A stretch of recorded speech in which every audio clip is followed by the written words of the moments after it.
Good evening and welcome to the next episode of at HC Highlanders Live. I am Jason Muker, Associate ED, here joined by my colleagues and a special format today. We got Dea Hand, our Associate ED, who is focused on sports medicine, works with our SAC group, senior women administrator, touches a lot of different areas of the college. And a lot of the things she's working on right now are very pertinent to the state of our world and athletic department with COVID and returning to play. And we'll talk a little bit about that. And then also, as usual, our AD, Matt Webb. And maybe just get started. I mean, the format today isn't going to be an interview. It's just going to provide some updates from different areas. And I'll start off first just talking a little bit about where we are and where we've come from in terms of our facilities and accessing the facilities. Last fall, we had to cut down the use of our athletic facilities. It's a community service that we have here, and students, faculty, staff, and community members have used our athletics facilities for years. But with COVID, we had to limit that during the fall to only our students and our faculty and staff. And we try to create opportunities for them to be involved in fitness and staying healthy, but it was different. We were able to open once the students left at Thanksgiving. We were able to open up our hours to our community recreation members and family members of our faculty and staff, which was great.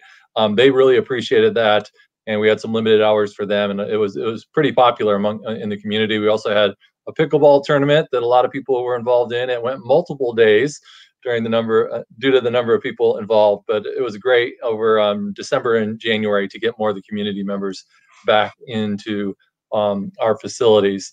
Unfortunately, now with the returning of the students in the start of second semester, we're limiting that type of interaction as well. We're back to hours that are focused on those on the campus, our students, our faculty, and staff, and we're going to be opening those up beginning next Monday. Hoping for an opening on February 8th. So there'll be hours in the Nielsen Center, the KPAC, hopefully open up some type of activities, little tournaments, those types of things.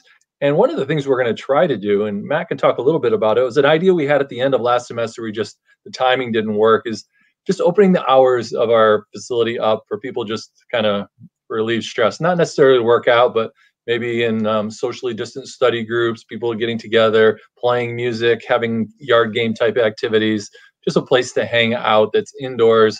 I'm looking out it's a beautiful sunny day today, but it's still cold and it's still snowy out there. So there's not a lot of opportunities outside, and you're limited in some of the areas on campus of what you can do inside due to COVID restrictions and protocols. So that's what we're doing. We're hoping our campus community gets involved and uses our facilities to relieve their stress, and make sure their bodies are staying in shape and they're staying healthy, because it's during the winter months when you're stuck inside, it's hard to do that sometimes. So we're excited about opening up more hours. You guys jump in. No, I was just going to piggyback on that, Jason. I think it's obviously a role we play in athletics that extends beyond just the intercollegiate competitive things that we do, which is obviously the majority of what we do in the department. But our facility is, for anyone who hasn't been here and seen the KPAC, the indoor field house, it's a state-of-the-art indoor facility. And just for the wellness of the community and our students, the fall, we had a lot going on, programmed activities outside, and the weather allowed for that.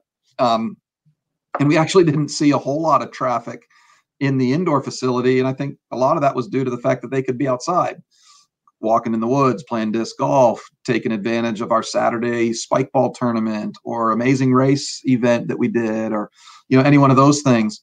Well, I mean, we could still do those things outside, but it's cold, it's snowy, it's not nearly as desirable. And our building is the most state-of-the-art, the best ventilated building on campus. It's by far the largest in terms of the allowable capacity in the building. And so there's plenty of room and space to stay socially distanced and be together in different forms. And so, we just want to make available to the entire student body the facility that we're blessed with for the benefit of everybody. So we've got pickleball set up. We'll have disc golf cages available for people to throw those around.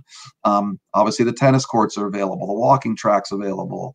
The fitness center and the weight room would be available. So, yeah, there's opportunity to come and work out and exercise as would be the norm for the facility.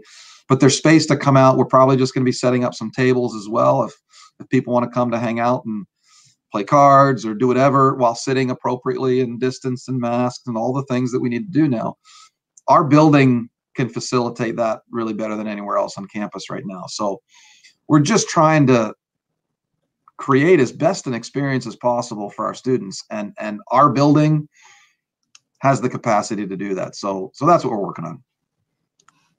And actually, Jason knows this, last fall when the Department of Health came to review our plan and our policies relative to using our facilities as sort of gym facilities. Jason, correct me if I'm wrong, but he said something to the degree when he walked into the K-PAC was like, you guys need to be getting your kids in here all the time. Like, get them in here. This is where people should be. So, the Department of Health are the ones that said that. So that's sort of what we're trying to do. Like, get them in here. This is the place where they can be. It's probably the healthiest place they can be. And so we're just trying to make it available to our students. Yeah, one of the challenges we're going to have, and it's a great challenge and a problem that we're going to face, is we are moving forward, and thanks to the Empire 8 conference and NCAA and local Department of Health and the tireless work of a lot of people on staff, we're going to be moved forward with intercollegiate athletics practices starting very soon, hopefully next week, and then about a month or a little bit less than games.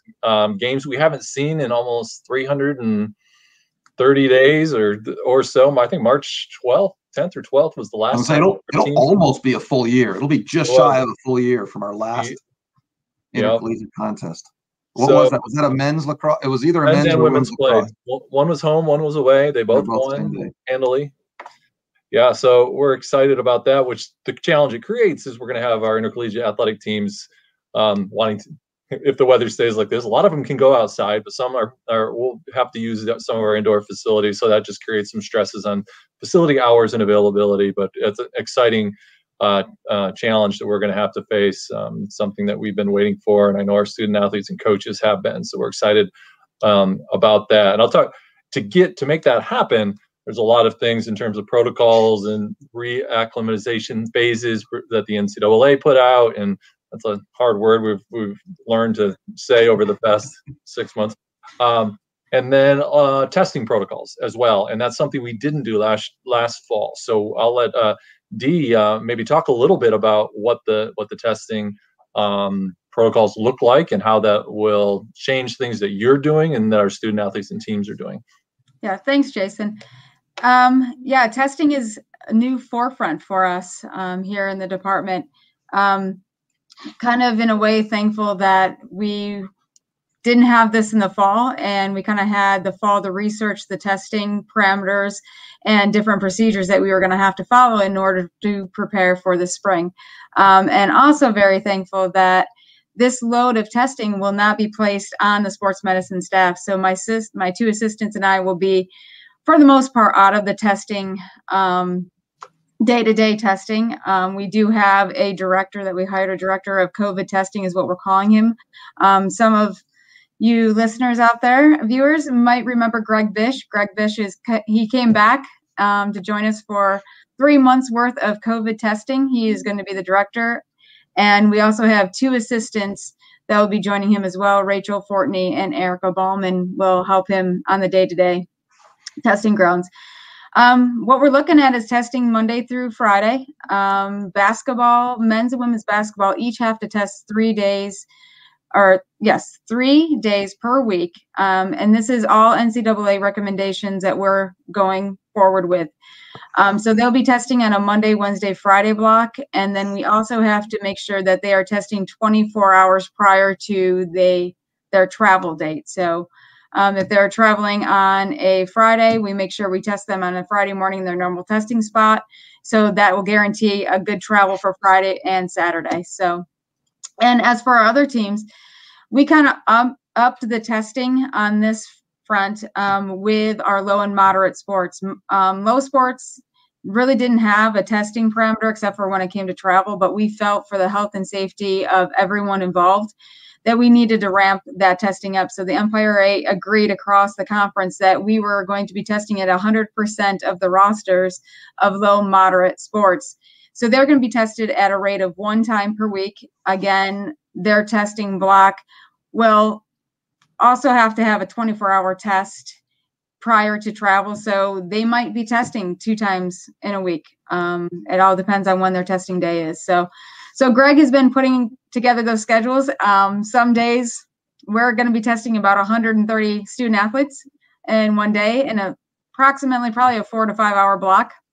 We're also going to be testing our coaches and assistant coaches as well, and as well as our bus drivers. They're also going to be tested to make sure that they're okay when they take our teams away. We're going to be testing basketball officials and as well as baseball, softball umpires prior to games. So a lot of different things happening.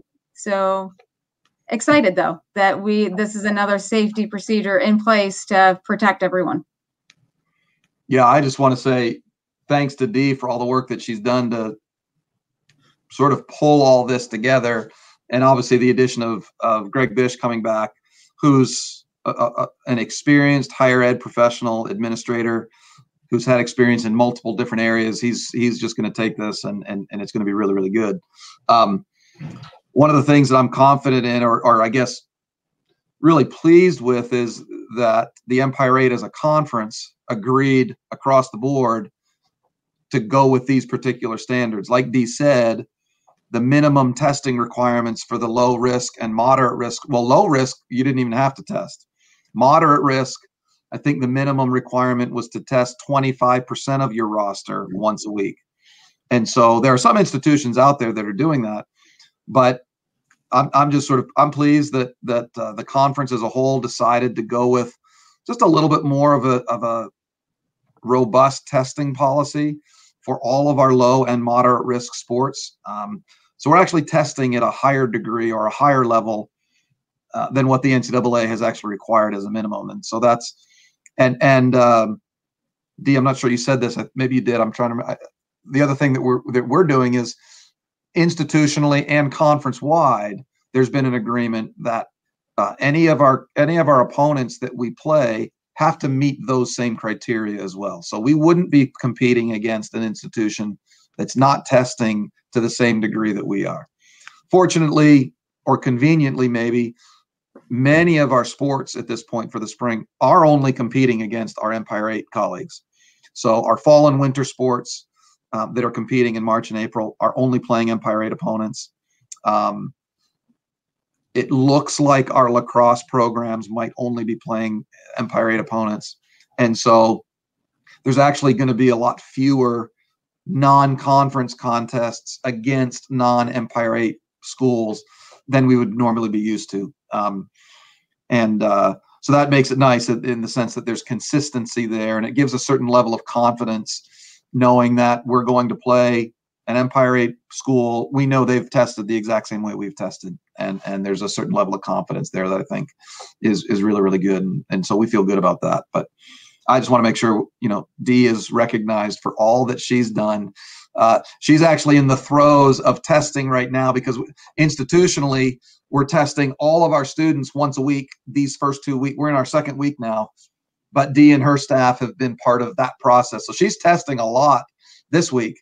And then once we get into testing the student athletes, done. Theoretically should be out of that process. She'll be working with Greg, but it'll be Greg and his assistants that'll be doing the testing. So, and to piggyback off on your non-conference comment there, Matt, a lot of the non-conference schools that have played Empire 8 schools in the past have been reaching out to our commissioner asking, different questions or other schools, and they're actually agreeing upon, following what we have already have in place for testing. So it's a lot of the protocols that we have come up with, they have decided to adopt as well.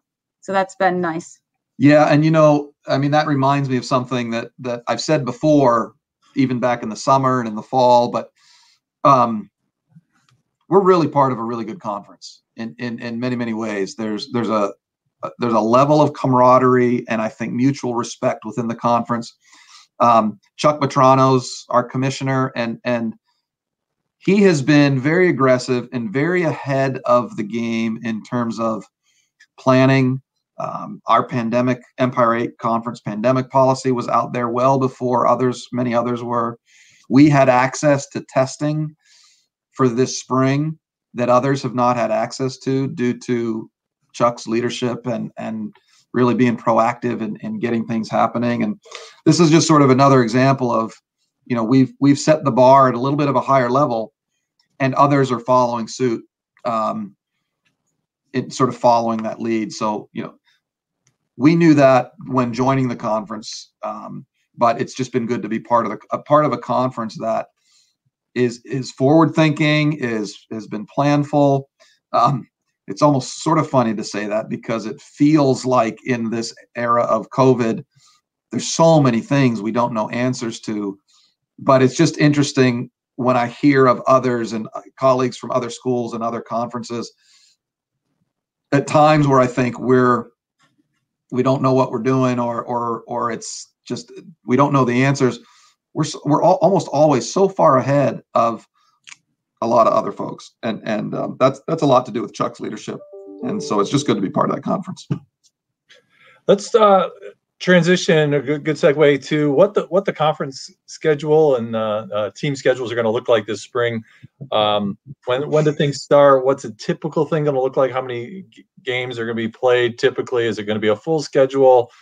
What does a typical game day might look like here on campus, with a number of teams, with the protocols in place for fans? We need to address that. Streaming, video, everything. What can fans expect, and what's it going to look like this spring with all of our teams participating? Do you want to answer this? What does March 20th look like? That would be a fun one to talk about. That's a crazy one. That's a busy day. It's gonna be like alumni weekend times 100. On steroids is what it's gonna look like. Well, yeah, Jason, let me tackle some of that, and I think both of you can sort of stop me, interrupt me, add to it as we go. But and you asked a number of different, what's a typical game day going to look like? Well, I don't know if anything's going to be typical about the spring, but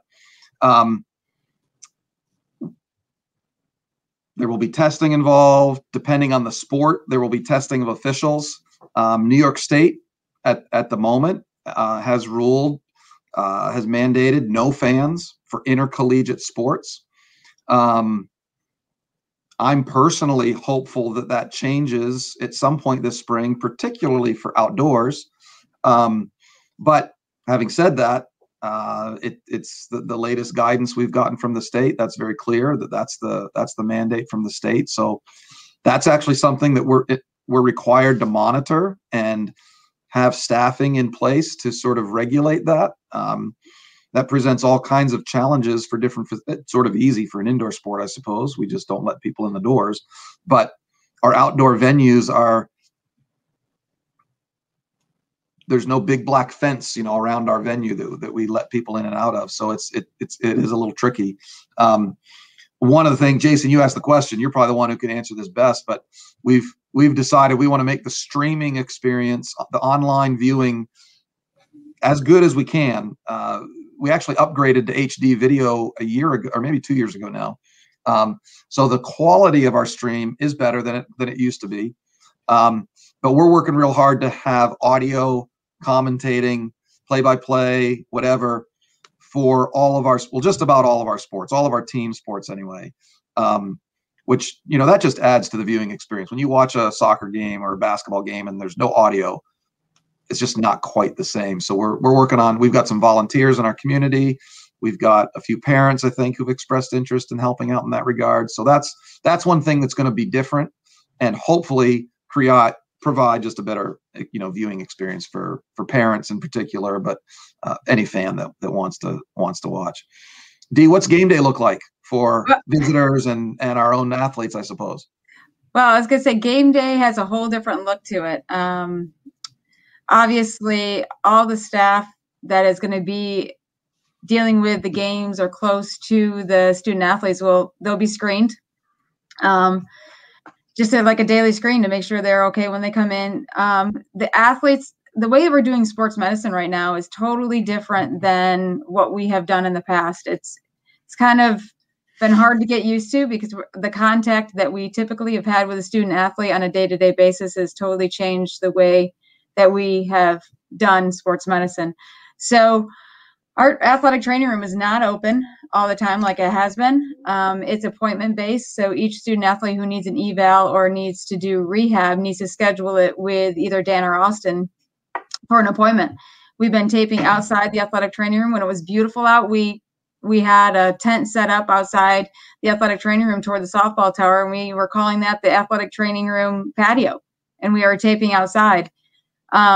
When the weather breaks, we'll be able to do that. But now it's you get somebody in, has to wait outside by the door, knocks on the window sometimes so we can let them in.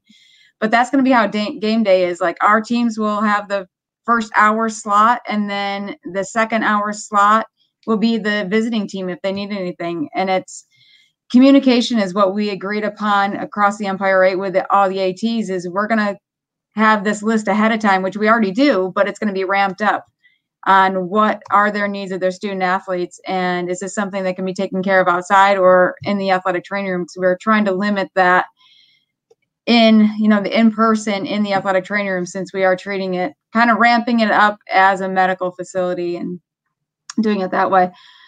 So yeah, it's going to be testing of some officials. It's going to be testing, possibly adding some testing to game day administration, game day workers, depending on how close they are to the student athletes. So it could be a really busy day, and we're all wearing masks.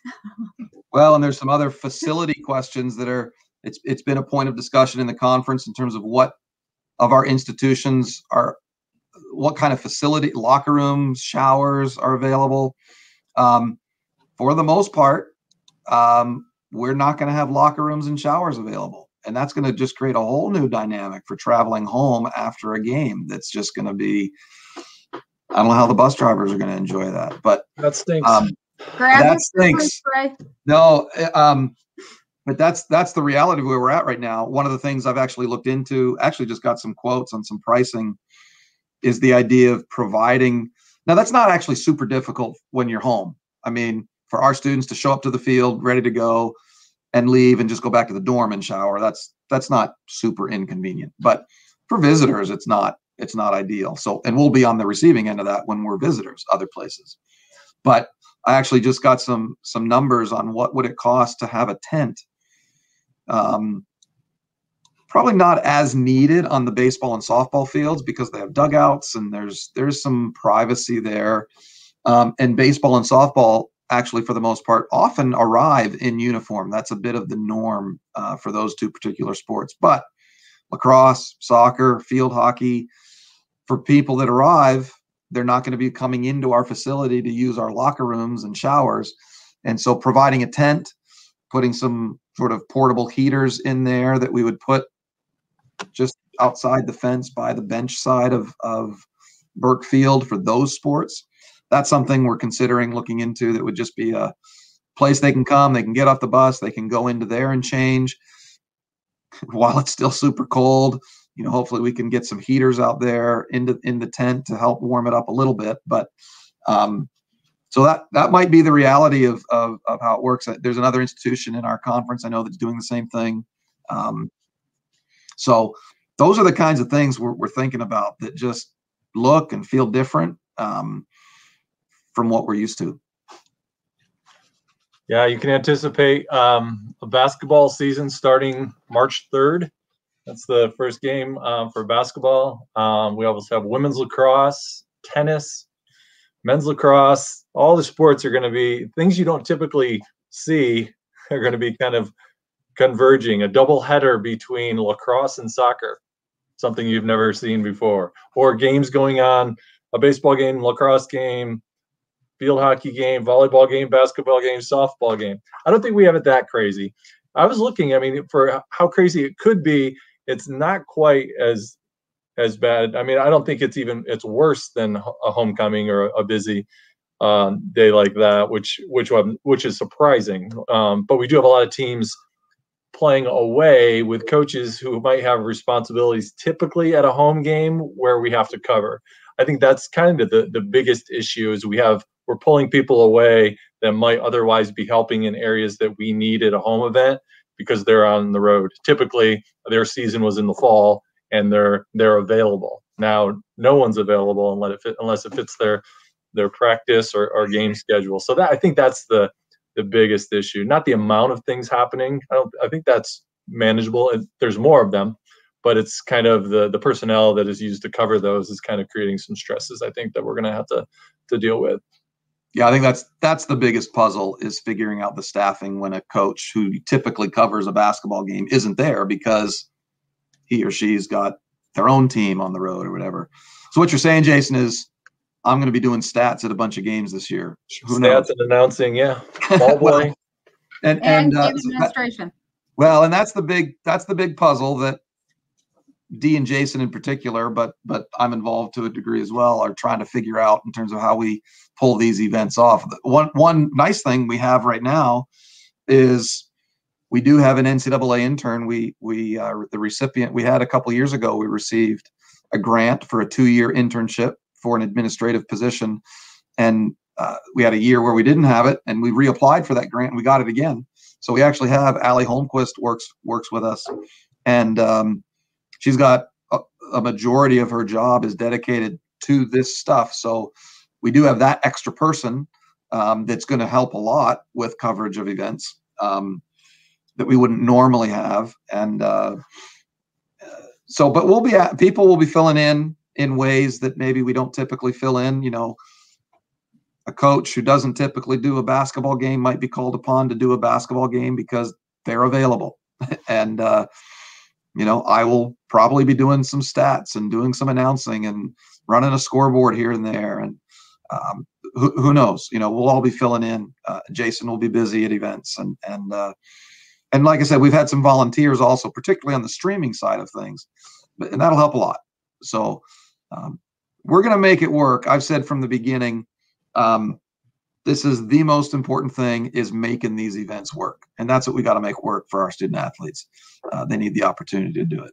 So if you're following our teams online, it's almost every day. The other thing is it's almost every day of the week. There's something going on. Any day in particular might be busy, but not totally impossible. But you're having Monday through Saturday with a day where there's always a home game. Volleyball one day, softball the next, baseball, lacrosse, soccer, just basketball. About every day. Yeah, you're right. So if you're a Highlander fan and you are sitting at home and you like to watch video streams of our teams, whether or not you have someone that that's playing or not, you just want to follow them, you're gonna have your fair share of games to watch online this spring. So we hope you kind of tune in. Hopefully get those. Our schedules are pretty much up right now. On our website, there's changes as undoubtedly there's going to be. I think that's one of the key things.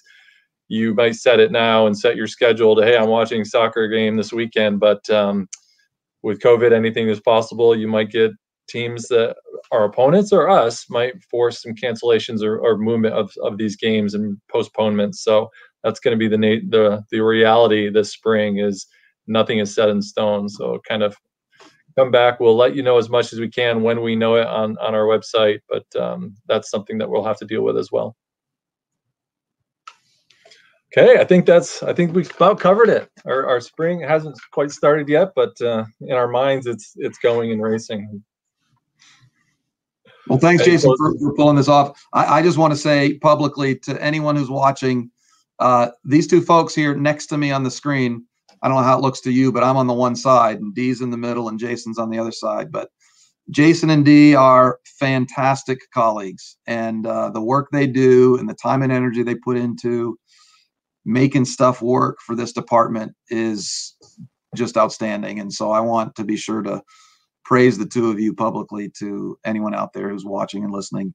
It's a privilege to work with you guys. Thanks, Matt. She did air high five or something. Right back at you. Air high, other way. All right. I can't do it. All right. Thank you. Have a good night, folks. All right. Thanks, guys.